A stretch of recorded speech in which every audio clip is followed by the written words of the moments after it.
Hello friends, આજે જાણીએ ખડકો વિશે. તો પૃથ્વીનો પોપડો જે મૃદાવરણ કહેવાય છે, એ મૃદાવરણ જેનાથી બનેલું છે એને ખડકો કહેવામાં આવે છે. આપણે જેના પર રહીએ છીએ, જેના પર ખેતી વેતી કરીએ છીએ, એ બધાને ખડકો કહેવામાં આવે છે. એવું નહીં કે ખાલી પર્વતો જે હોય છે એના મોટા મોટા પથ્થરને જ ખડક કહેવાય. ખડક એટલે કે દરેક વસ્તુ જેમાં માટી પણ આવી જાય છે, રેત પણ આવી જાય છે, કાંકરા પણ આવી જાય છે અને મોટા ખડકો પણ આવી જાય છે. ભૂમિ સપાટીના 16 કિલોમીટર ઊંડાઈ સુધીનો ભૂકવચ છે, એમાં 95% ખડકોથી બનેલો છે. ખડકોનું નિર્માણ. તો ખડક રચના વિભિન્ન પ્રકારના ખનિજોના સંયોગથી થાય છે, એટલે કે એક કે તેથી વધુ ખનિજોના ભેગા થવાથી તેને ખડક બને છે. એટલે પીજી વોસ્ટરે કહ્યું છે કે લગભગ બધા ખડકોમાં 2 અથવા 2થી વધારે ખનિજો હોય છે, પણ જરૂરી નથી. એક ખનિજથી પણ બને છે.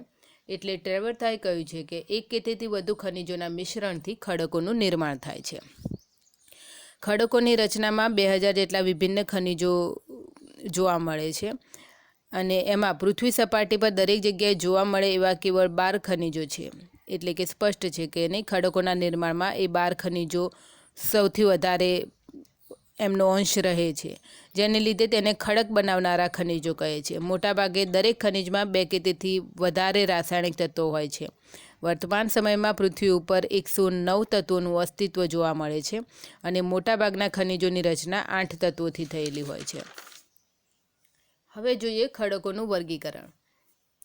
તો ઉત્પત્તિના આધારે જે રીતે એ બને છે એને આધારે ખડકોને 3 ભાગમાં વહેંચી શકાય છે. એમને 3 ભાગમાં વર્ગીકૃત કરવામાં આવે છે: અગ્નિકૃત ખડકો, નિક્ષેપકૃત ખડકો અને રૂપાંતરિત ખડકો. તો અગ્નિકૃત ખડકોને આગ્નેય ખડકો પણ કહેવામાં આવે છે અને નિક્ષેપકૃત ખડકો પ્રસ્તર ખડકો છે અને રૂપાંતરિત ખડકો એ મેટામોર્ફિક રોક્સ તરીકે પણ ઓળખવામાં આવે છે. અગ્નિકૃત ખડકો પહેલાં જોઈએ.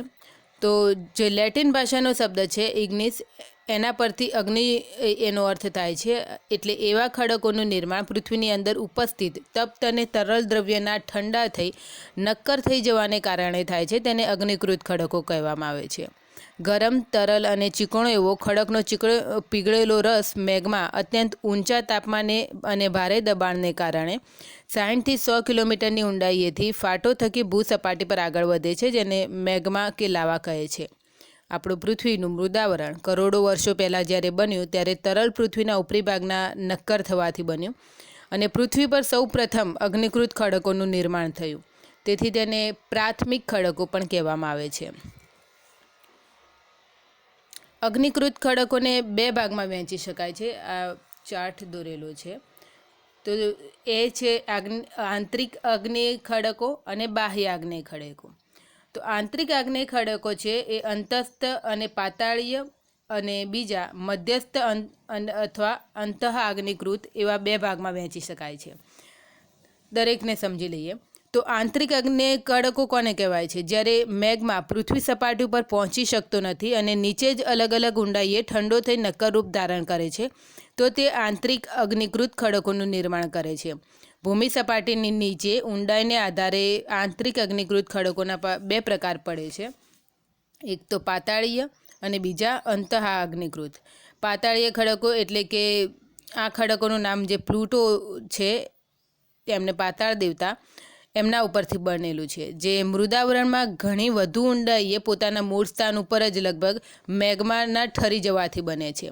એટલે જ એને પાતાળીય ખડકો કહે છે. આપણે એમ કહીએ કે પાતાળમાં જ ઠરી ગયેલા છે, એવા ખડકો. તો મેગ્માના વિશાળ રાશિનો જે પેટાળમાં અંદર જથ્થો ઠરી જાય, એને મતલબ ઠરતા ઘણો સમય લાગે છે. આ કારણે આ ખડકોમાં મોટા કદના સ્ફટિકો જોવા મળે છે. પૃથ્વીની ઉપરના ભાગે થયેલા ખૂબ વધારે અનાચ્છાદન કે ઉત્થાનને કારણે ખડકો ભૂસપાટી ઉપર જણાતા હોય છે. ગ્રેનાઇટ એ અંતસ્થ આગ્નેય ખડકનું ઉત્તમ દ્રષ્ટાંત છે. સામાન્ય રીતે ગ્રેનાઇટનો રંગ આપણે જોઈએ છીએ તો ભૂરો, લાલ, ગુલાબી અને સફેદ હોય છે. અંતસ્થ ખડકો દક્ષિણ ભારતના ઉચ્ચ પ્રદેશ, રાજસ્થાન અને મધ્યપ્રદેશમાં જોવા મળે છે. જ્યારે અંતઃ અગ્નિકૃત ખડકો જ્યારે પૃથ્વીના પેટાળની ઊંડાઈએથી ઘેરાયેલો પૃષ્ઠીય અવરોધને કારણે માર્ગમાં આવેલી ફાટો કે તિરાડો અને નળીઓમાં ઠરી જઈને સીલ, ડાઇક, લેપોલિથ કે લેકોલિથ જેવા સ્વરૂપ ધારણ કરે છે, ત્યારે મધ્યવર્તી અગ્નિકૃત ખડકોનું નિર્માણ થાય છે. આ મધ્યવર્તી ખડકોમાં જે મેગ્માની પેટાળની સરખામણીએ એ વધુ જલ્દી ઠંડા પડે છે, જે પાતાળમાં હોય એના કરતાં જલ્દી ઠરી જાય છે. તેથી આ ખડકોના ખનિજોના સ્ફટિકો પાતાળીય ખડકો કરતાં ઓછા નાના બને છે. ડોલેરાઇટ, માઇકા, પેગ્મેટાઇટ વગેરે અંત અગ્નિકૃત ખડકોના દૃષ્ટાંતો છે. બાહ્ય આગ્નેય ખડકો તો જે જ્વાળામુખી ક્રિયા દ્વારા પૃથ્વી સપાટી પર બહાર આવી જાય છે લાવા અને પછી ઠંડો પડે છે, તો એ બાહ્ય આગ્નેય ખડકો બને છે. અને તેથી તે કાળા કે લાલ રંગના ગાઢા દ્રવ્ય સ્વરૂપે એક ચાદર રૂપે તેઓ ઢળેલા હોય છે. એ કારણે એનો ખડકનો રંગ પણ શાંત પ્રસ્ફોટનનો જોવા મળે છે કે એકદમ ભારે પ્રસ્ફોટનથી થઈ જાય છે. તો આ ખડકોમાં સ્ફટિકો કાં તો બનતા નથી, કાં તો બને તો અત્યંત બારીક હોય છે. લાવા ઘણો જલ્દીથી ઠંડી જાય કારણ કે બહાર પૃથ્વીના વાતાવરણ સાથે સંપર્કમાં આવી જાય છે. તો એનાથી કાચ જેવા ખડકોનું નિર્માણ થાય છે, જેને જ્વાળામુખીય કાચ અથવા તો ઓબ્સિડિયન કહેવામાં આવે છે. બેસાલ્ટ એ જ્વાળામુખીય ખડકોનું મહત્વનું એક ઉદાહરણ છે. મુંબઈની આસપાસ બેસાલ્ટ લાવા સ્તરની જાડાઈ 3000 મીટરથી પણ વધારે છે. કેટલીકવાર વાયુઓમાં જોરથી લાવાની સાથે નાના નાના આકારના ખડકો કે ટુકડા પણ વેગ સાથે બહાર નીકળે છે, જેને જ્વાળામુખી નિષ્કાસ કહેવામાં આવે છે. અગ્નિકૃત ખડકોના રાસાયણિક સંરચનાને આધારે બે પ્રકારો પડે છે, એસિડિક અને બેઝિક. એસિડિક ખડકો એટલે કે એવા ખડકો જેમાં સિલિકાની માત્રા 65થી 85% હોય છે. આ ખડકોના અન્ય તત્વોમાં સોડિયમ, પોટેશિયમ અને કેલ્શિયમ અને ફેલ્ડસ્પાર નામના ખનિજોનું પ્રમાણ વધારે હોય છે. લોહની ઓછી માત્રાને કારણે આ ખડકોની ઘનતા ઓછી, લગભગ 2.75 હોય છે અને રંગ આછો હોય છે. ગ્રેનાઇટ અને ઓબ્સિડિયન એસિડિક અગ્નિકૃત ખડકોના દૃષ્ટાંત છે.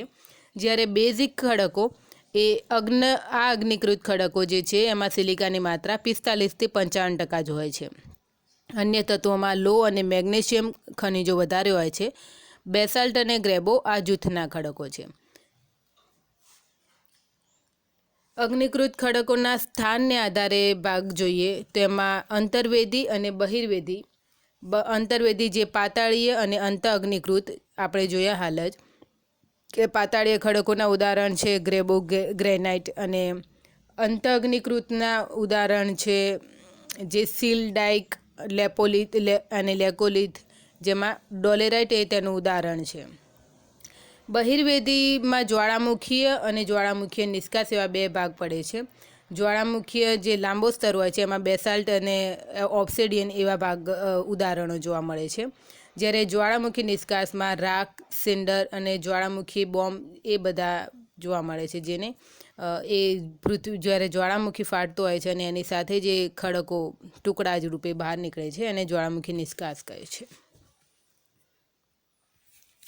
અગ્નિકૃત ખડકપિંડ તો મેગ્માની નક્કર અવસ્થામાં આવતા અનેક પ્રકારના ખડકપિંડોની રચના થાય છે, જેના નામ, સ્વરૂપ, સ્થાન તથા એના આસપાસ થતા જે ખડકો છે એને આધારે આપવામાં આવેલું છે.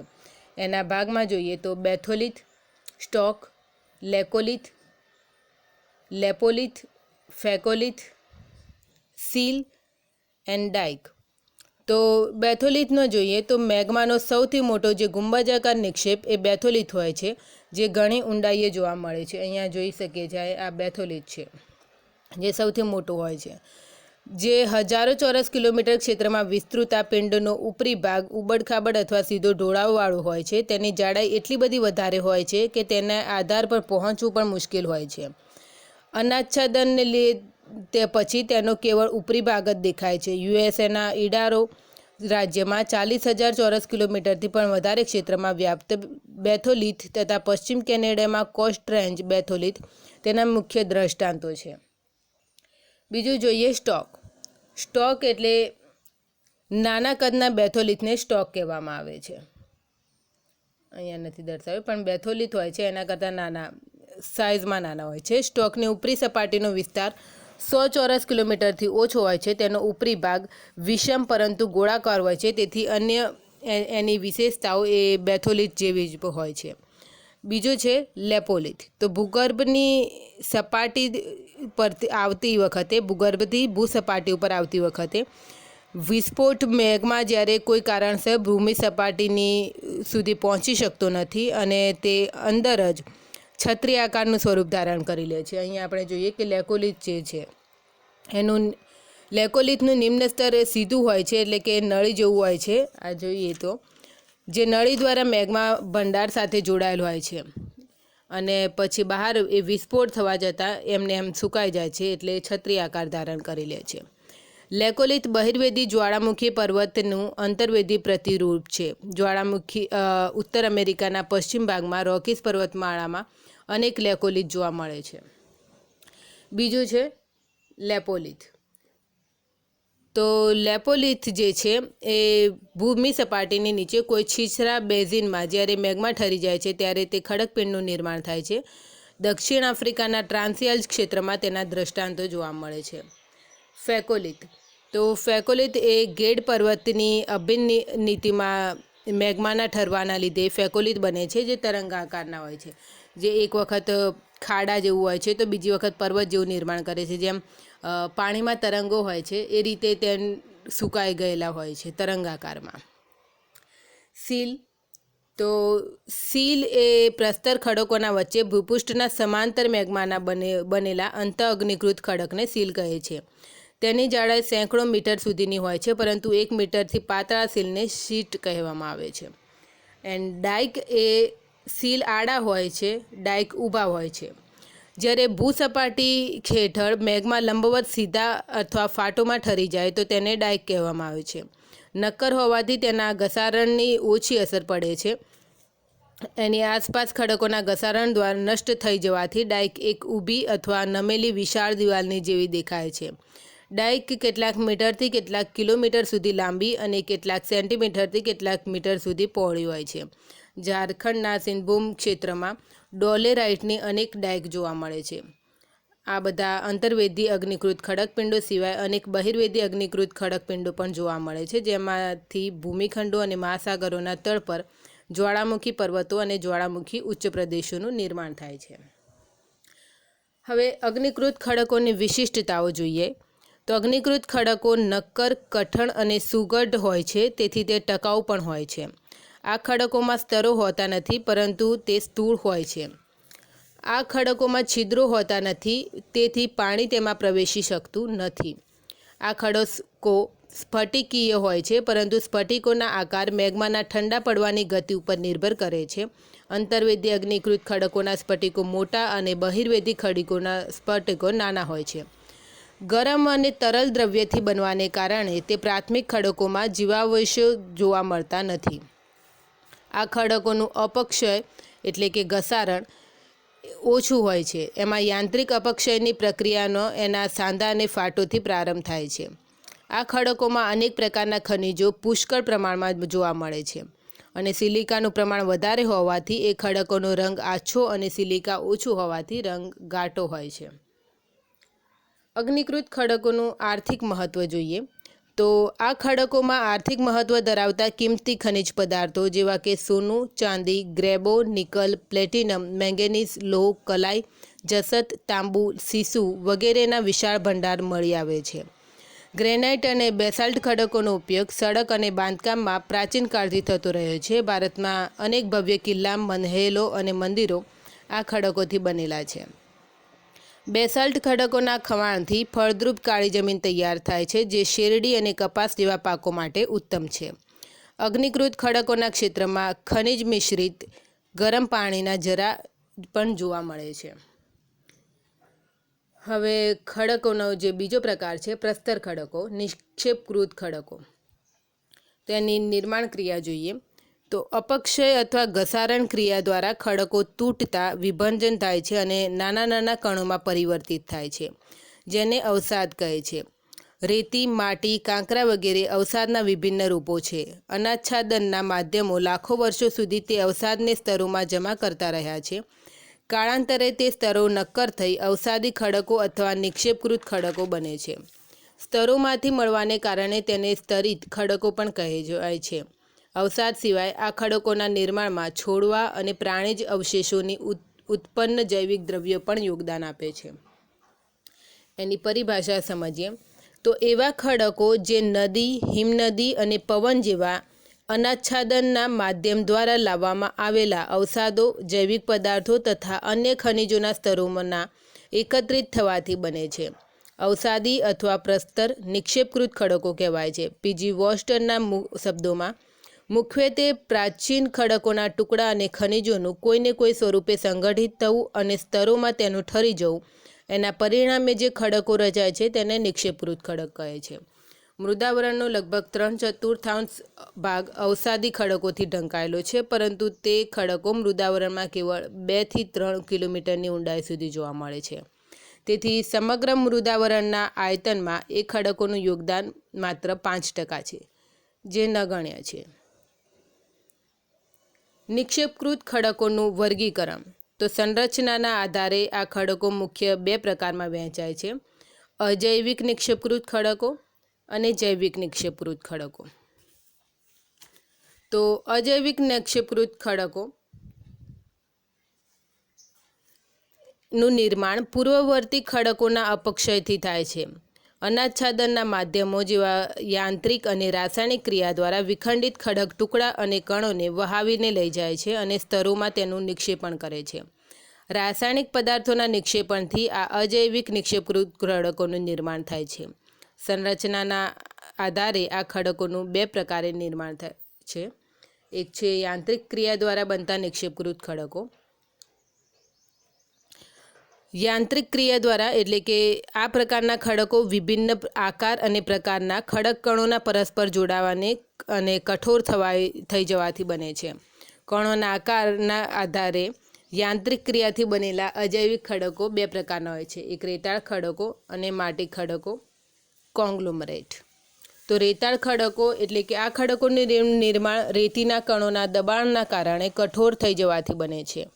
રેતી પથ્થર આ પ્રકારના ખડકોનું મુખ્ય દ્રષ્ટાંત છે. ક્યારેક સમુદ્રી તટો અને નદી તટ ઉપર રેતીના કણોની સાથે ગોળ અને ચીકણા જે રોડા ગારાની સાથે પરસ્પર ચોંટી જાય છે, ત્યારે એવા ખડકોને કોંગ્લોમરેટ કહે છે. જે રેતીની સાથે ચોંટી જનારા રોડા ગોળ ન હોય, અણીદાર ન હોય તો બ્રેસિયાનું નિર્માણ થાય છે. રેતી ખડકો અછિદ્રાળુ હોય છે. એન્ડ માટી ખડકો જે છે, આ ખડકો મુખ્યત્વે દલદલ અથવા ચીકણી માટીના સૂક્ષ્મ કણોના સંપીડનથી બને છે. આ જૂથના મુખ્ય ખડકો શેલ અથવા માટી ખડકો છે. આ ખડકો ચીકણા તથા અછિદ્રાળુ, ભારે અને કઠોર હોય છે.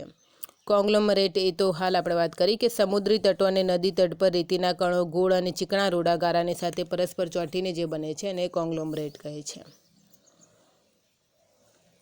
રાસાયણિક ક્રિયા દ્વારા બનેલા નિક્ષેપકૃત ખડકો.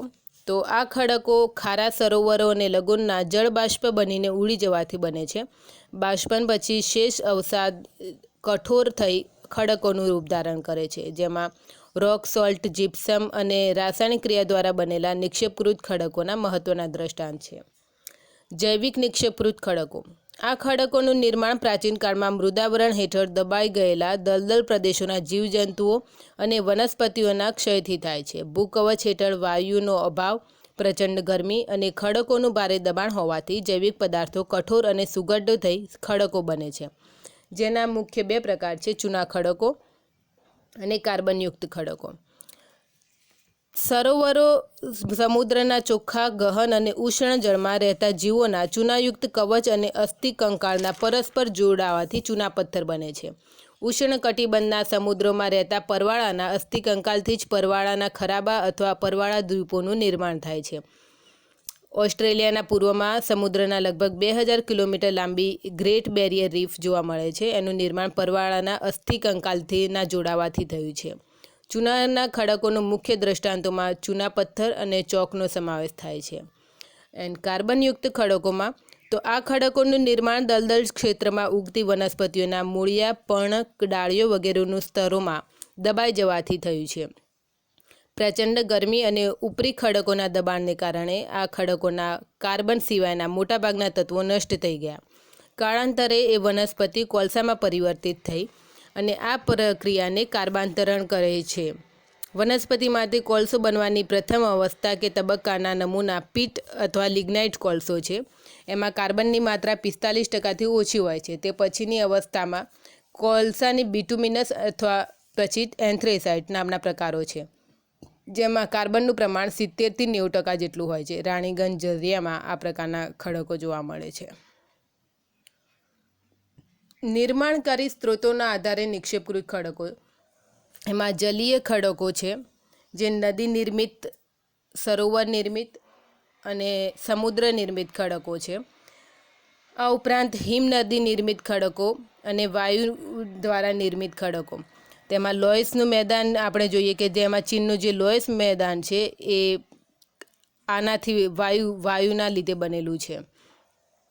એમાં માટીનું એના પવનના લીધે જે માટી ઉડીને મેદાન બન્યા છે અને એમાંથી જે નિક્ષેપણ તૈયાર થાય છે એ વાયુકૃત ખડકો છે. હિમનદીમાં જે હિમનદીઓ પોતાની સાથે પથ્થરોને કાંકરા રેતી બધું વહાવીને લાવે છે અને હિમ અશ્માવલીઓના નિક્ષેપણથી જે બનાવે છે. ઉત્તર યુરોપના મેદાની ભાગોમાં અનેક હિમનદી નિર્મિત ખડકો છે. સમુદ્રમાં તો જે પણ સમુદ્રના તળિયે ભેગું થાય છે એ સમુદ્ર નિર્મિત ખડકો છે. સરોવરમાં પણ એ રીતે કે સરોવરના તળિયે જે બધું ભેગા થાય છે એને સરોવર નિર્મિત ખડકો કહે છે. અને નદીમાં પણ નદીનો જે બંને કિનારે કામ ઠાલવે છે, પછી જ્યારે એનો પટ પહોળો થાય છે એ વખતે મેદાનનો રૂપે તે મૂકે છે અને છેલ્લે ડેલ્ટા સ્વરૂપ ધારણ કરે છે ત્યારે ત્યાં નિક્ષેપ કરે છે અને એના સ્તરો થાય છે. એનાથી જે સ્વરૂપો રચાય છે અને નદી નિર્મિત ખડકો કહે છે.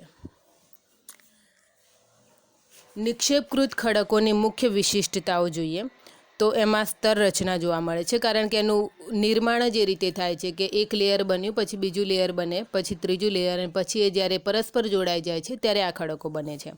તો એમાં સ્તર રચના જોવા મળે છે. એમાં સ્ફટિકો જોવા નથી મળતા. આ ખડકોમાં જીવાવેશો જોવા મળે છે જે જીવનના વિકાસને કારણે દશા દર્શાવે છે. આપણે એટલે જ મતલબ હોલિવૂડની મૂવીઝમાં જોઈએ છીએ ને, મે બી જુરાસિક પાર્કનું એવું હતું કે એમને એક મક્ખી મળી હતી અને જેણે ડાયનોસોરનું ખૂન ચૂસેલું હતું ને એમને એમ દબાઈ ગયેલી હતી, તો પછી એના અવશેષો મળી આવેલા હતા. એવું રિયાલિટીમાં પણ મળે જ છે. તો જો અવશેષો મળે છે તો એ આ જ ખડકમાંથી મળી શકે છે. બીજા કોઈ અગ્નિકૃત ખડકોમાંથી અવશેષો મળવાના નથી કે રૂપાંતરિત ખડકોમાંથી પણ મળવાના નથી. મળશે તો ફક્ત પ્રસ્તર ખડકોમાંથી જ મળે છે, જેના આધારે આપણે જાણી શકીએ છીએ કે આપણું પહેલાં કઈ રીતે જીવન હતું. આ ખડકો પ્રમાણમાં નરમ હોય છે. તેને ચપ્પુ કે છરીથી ખોતરતા તેમાં સૂક્ષ્મ કણો છૂટા પડે છે. અગ્નિકૃત અને રૂપાંતરિત ખડકોની સરખામણીએ તેમનું અપક્ષય અને અપર્દન સરળતાથી થાય છે. નિક્ષેપકૃત ખડકો છિદ્રાળુ હોય છે. તેમાં પાણી સરળતાથી પ્રવેશ કરે છે. તેનું આર્થિક મહત્ત્વ જોઈએ. જો આ ખડકોમાંથી અગ્નિકૃત ખડકોની સરખામણીએ આર્થિક મહત્ત્વ ધરાવતી ખનિજો ઓછી જોવા મળે છે, તેમ છતાં તે પોતાની રીતે મહત્ત્વપૂર્ણ છે. કોલસો ઉર્જાનો મહત્ત્વનો સ્ત્રોત છે. તેને ઔદ્યોગિક ક્રાંતિનો જનક કહેવાય છે. કોલસાથી બનાવેલા કાર્બનિક પદાર્થોમાંથી ડિટર્જન્ટ, ડાય, વિસ્ફોટક અને કૃત્રિમ દોરા બને છે.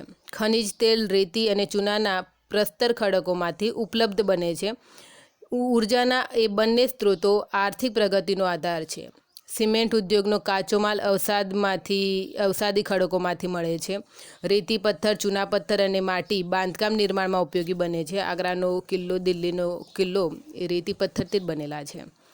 સંસ્તર ખડકોમાંથી ભૂમિગત જળ પ્રાપ્ત થાય છે. અનેક પ્રકારની ફળદ્રુપ માટી, જમીન અવસાદી ખડકોના ખવાણથી બને છે. ઉત્તર ભારતના જે વિશાળ મેદાની ઉપજાઉ જમીનો છે એ એનું દ્રષ્ટાંત છે. હવે છેલ્લો જે ખડકોનો પ્રકાર છે રૂપાંતરિત ખડક, મેટામોર્ફિક ખડક, એના વિશે જોઈ લઈએ. તો મેટામોર્ફિક એ મૂળ ગ્રીક ભાષાના 2 શબ્દોથી બનેલો છે. મેટા મીન્સ ચેન્જ અને મોર્ફી મતલબ ફોર્મ, અર્થાત એવા ખડકો જે અન્ય ખડકોના રૂપ પરિવર્તિત થવાથી બન્યા છે એને રૂપાંતરિત ખડકો કહે છે. પીજી વોસ્ટરના મતે જે ખડકોમાં વિઘટન થયા વિના ગરમી, દબાણ તથા રાસાયણિક ક્રિયાઓના ફળ સ્વરૂપે તેમના રૂપ, સંરચના અને ખનિજોનું સંપૂર્ણ રૂપાંતરણ થાય છે તેને રૂપાંતરિત ખડકો કહે છે. રૂપાંતરણ કેવળ અગ્નિકૃત કે નિક્ષેપકૃત ખડકોનું જ થતું નથી, પરંતુ પ્રાચીન રૂપાંતરિત જે ખડકો હોય એનું પણ થાય છે, જેને પુનઃરૂપાંતરણ અથવા અતિરૂપાંતરણ કહેવામાં આવે છે. રૂપાંતરણની પ્રક્રિયામાં કેટલાક ખડકોના સ્ફટિકોમાં પરિવર્તનથી કેવળ રૂપ પરિવર્તન થાય છે, પરંતુ કેટલાક ખડકોમાં નવા પ્રકારના ખનિજો ઉત્પન્ન થાય છે, જેનાથી રૂપાંતરિત ખડકોનું ખનિજ સંગઠન મૂળ ખડકોના ખનિજ સંગઠનથી એકદમ અલગ હોય છે, જેમ કે આરસ પહાણ. રૂપાંતરિત ખડકોના પ્રકારો. તો સ્ત્રોતોના આધારે થતું રૂપાંતરણ, એમાં તાપીય રૂપાંતરણ. જો ઊંચા તાપમાનની અસર થવાથી જે ખડકોમાં રૂપાંતરણ થાય છે તેને તાપીય રૂપાંતરણ કહે છે. ભૂગર્ભની ઉપર તરફ વધતા જતા ગરમ મેઘમાં પોતાના સંપર્કમાં આવતા સ્થાનીય ખડકોને પીગળાવીને અથવા વિભંજનથી તેના રંગ, રૂપ, સંરચના અને ગુણોમાં પરિવર્તન લાવે છે. આ તાપીય રૂપાંતરણથી રેતી પથ્થરનું રૂપાંતરણ, ક્વાર્ટઝાઇટ ચૂના પથ્થરનું રૂપાંતરણ, આરસ પહાણ, ચીકણી માટી અને ખડકનું રૂપાંતરણ, સ્લેટ અથવા બિટુમિનસ કોલસાનું રૂપાંતરણ એન્થ્રેસાઇટ અથવા ગ્રેફાઇટમાં થાય છે. આ બધા પરિવર્તન કંઈ નાના સેલ્સિયસથી ગરમીથી નહીં થતા, એ 50-60 સેલ્સિયસ સુધીમાં થાય છે અને 150થી 200 સેલ્સિયસમાં સ્લેટ પુનઃ રૂપાંતરિત થઈને ફાઇલાઇટ બની જાય છે. બીજું છે ગતિક રૂપાંતરણ, એટલે કે પૃથ્વીની આંતરિક સંચલન પ્રક્રિયાને કારણે ખડકોના નમન અને વલન થતા રહે છે. તેનાથી ખડકો પર ભારે દબાણ પડે છે અને પરિણામે ખડકોના સ્વરૂપ અને સંગઠનમાં પરિવર્તન આવે છે. તેને ગતિક રૂપાંતરણ કહે છે. આ પ્રકારના રૂપાંતરણથી ગ્રેનાઇટનું નીસ અને ચીકણી માટી કે ખડકનું શિષ્ટમાં રૂપાંતરણ થાય છે. પ્રભાવ ક્ષેત્રના આધારે રૂપાંતરણ, એટલે કે ક્ષેત્રના આધારે રૂપાંતરણ બે પ્રકારનું હોય છે. એક સંપર્ક સંસર્ગ રૂપાંતરણ. મેગ્માના સંપર્કમાં આવતા ખડકો પીગળી જાય છે અને પીગળેલા ખડકો શીતલનમાં આવતા પુનઃસ્ફટિકીકરણ અનુભવતા હોય છે.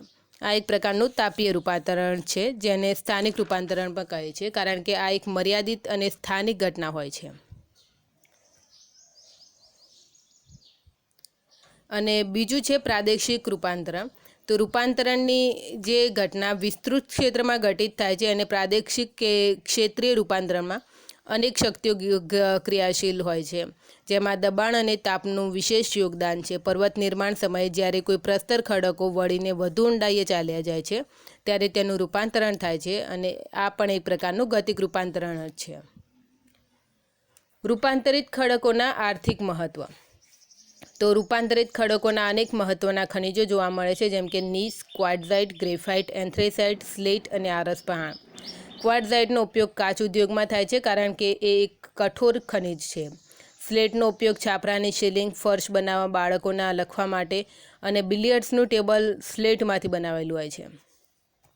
નીસ અને આરસ પહાણનો ઉપયોગ ઇમારતી પથ્થરના સ્વરૂપમાં કરવામાં આવે છે. વિશ્વ પ્રસિદ્ધ આપણું તાજમહેલ એ આરસ પહાણનો બનેલો છે. ગ્રેફાઇટનો ઉપયોગ પેન્સિલની લીડ બનાવવા માટે અને ધાતુ ગાળવાના પાત્ર બનાવવાના કામમાં થાય છે. ગ્રેફાઇટનો ગલનાંક 3500 અંશ હોય છે. પરમાણુ વિદ્યુત ભઠ્ઠીઓ માટે ગ્રેફાઇટ અનિવાર્ય છે. રૂપાંતરિત ખડકોમાંથી જ કિંમતી ઝવેરાતો જેવા કે રત્ન, માણેક અને નીલમ વગેરે મળે છે. ટેલ્કમ પાવડર અને તેના અંતર્ગત અન્ય સૌંદર્ય પ્રસાધનની બનાવટમાં પણ તેનો ઉપયોગ થાય છે. એબ્સેટોન અગ્નિરોધ પદાર્થ છે. ગાર્નેટ એક કિંમતી પદાર્થ છે, જેનો ઉપયોગ અપઘર્ષક ઉપકરણ બનાવવામાં થાય છે. હવે કેટલાક એક્ઝામ્પલ જોઈ લઈએ કે મૂળ અગ્નિકૃત ખડકો હોય એના ઉપર પ્રક્રિયા થવાને લીધે એ રૂપાંતરિત ખડકો બને છે. તો ગ્રેનાઇટમાંથી નીસ બને છે, બેસાલ્ટમાંથી શિષ્ટ બને છે અને ગ્રેબોમાંથી ગ્રેબોનીસ બને છે. એ જ રીતે મૂળ નિક્ષેપકૃત ખડકો હોય અને એમાંથી રૂપાંતરણ થઈને રૂપાંતરિત ખડકો બને. તો માટી ખડક, ચીકણી માટી કે રેતી પથ્થર, તેમાં રૂપાંતરણ થઈને સ્લેટ, શિષ્ટ અથવા ક્વાર્ટઝાઇટ બને છે. ચૂના પથ્થર કે ખડકમાંથી આરસ પહાણ બને છે અને કોલસાનું રૂપાંતરણ થઈને ગ્રેફાઇટ અથવા હીરો બને છે. હવે છેલ્લે ખડક ચક્ર જોઈ લઈએ. તો ખડકની શરૂઆત થાય છે, આપણે જોયું હતું કે અગ્નિકૃત ખડકોથી. તો પૃથ્વીના પેટાળનો જે મેગ્મા છે એ બહાર આવતી વખતે જો બાહ્ય મેગ્મા હોય તો બાહ્ય અગ્નિકૃત ખડક બને છે, અને આંતરિક મેગ્મા એ આંતરિક અગ્નિકૃત ખડક બને છે. એમાં ઉપર પ્રક્રિયા થવાથી કે ઘસારણ લાગવાથી તેનું વહન નિક્ષેપણ થાય છે, એમાં સ્તર નિર્માણ થાય છે અને પ્રસ્તર ખડક બને છે. અને પ્રસ્તર ખડકનું રૂપાંતરણ થવાથી રૂપાંતરિત ખડક બને છે. અને એ જ રીતે આંતરિક મેગ્માનું આંતરિક અગ્નિકૃત ઉપર ઉપકરણ થવાથી એ કાં તો એ ઘસાવાથી પ્રસ્તર ખડક બને છે, અથવા એમાં પ્રક્રિયા થાય એટલે કે નહીં ગરમી દબાણના લીધે જો એવું થાય તો એ રૂપાંતરિત ખડક બને છે. આ જ રૂપાંતરિત ખડક ઉપર ફરીથી જો ગરમી અને દબાણની પ્રક્રિયા થાય તો એ બીજો રૂપાંતરણ ખડક બને છે. અને જો એમ ના થાય અને મેગ્મામાં ફરીથી જતું રહે તો એ મેગ્મા બની જાય છે અને મેગ્મા ફરીથી અગ્નિકૃત ખડકનું નિર્માણ કરે છે. તો આ રીતે ખડક ચક્ર ચાલ્યા કરે છે. તો ખડક વિશે આટલું જ. Thank you.